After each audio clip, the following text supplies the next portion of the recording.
प्रभाव रोकने के लिए यूजीसी द्वारा जारी नए नियमों पर अंतरिम रोक लगा दी है।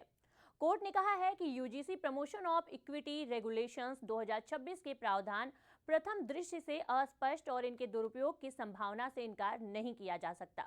शीर्ष अदालत ने सुझाव दिया है कि विशेषज्ञों की एक समिति गठित कर नियमों में मौजूदा खामियों पर विचार किया जाए। ये नियम 2012 के पुराने नियमों की जगह 13 जनवरी 2026 को लागू किए गए थे, जिनका लगातार विरोध हो रहा था।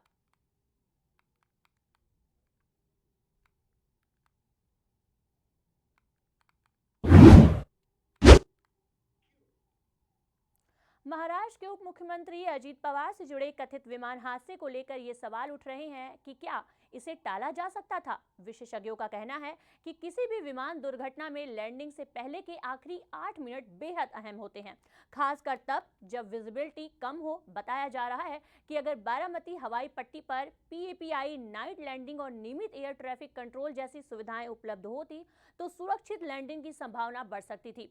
रिपोर्ट्स के अनुसार अजीत पवार पहले ही बारामती एयर स्ट्रिप के अपग्रेड को लेकर कई बैठकें कर चुके थे और इन बुनियादी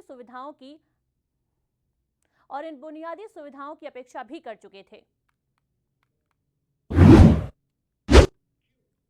कोलकाता के पास हुए भीषण अग्निकांड में मरने वालों की संख्या बढ़कर 21 हो गई है। 26 जनवरी को लगी आग के बाद जले हुए भवनों से 13 और शव बरामद किए गए हैं, जबकि अब भी 28 लोग लापता हैं, जिससे मृतकों की संख्या और बढ़ने की आशंका है। पुलिस ने गुरुवार की इसकी पुष्टि की। यह हादसा दक्षिण 24 परगना जिले के आनंदपुर इलाके में हुआ है, जहां 2 गोदाम और एक मोमो कंपनी की फैक्ट्री में आग लगकर पूरी तरीके से फैक्ट्री नष्ट हो चुकी है।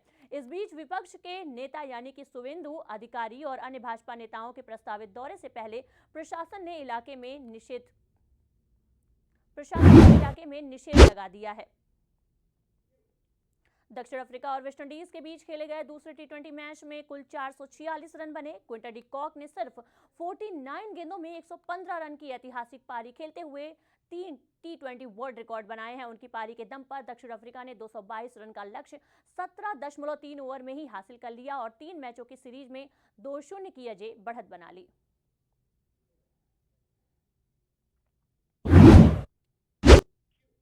अमेरिकी राष्ट्रपति डोनाल्ड ट्रंप ने कनाडा के खिलाफ विमानन क्षेत्र में कड़ा कदम उठाते हुए बॉम्बार्डियर्स जेट समेत सभी कनाडाई विमानों को डीसर्टिफाइड करने का ऐलान कर दिया है। ट्रंप ने आरोप लगाया है कि कनाडा अमेरिकी कंपनियां गल्फ स्ट्रीम के जेट विमानों को प्रमाणन नहीं देकर भेदभाव कर रही है, जिससे उन्हें चेतावनी दी गई है कि यदि स्थिति में सुधार नहीं हुआ तो कनाडा से आयात होने वाले विमानों पर 50% तक टैरिफ लगाया जाएगा, जिसमें दोनों देशों के बीच व्यापारिक तनाव बढ़ सकता है।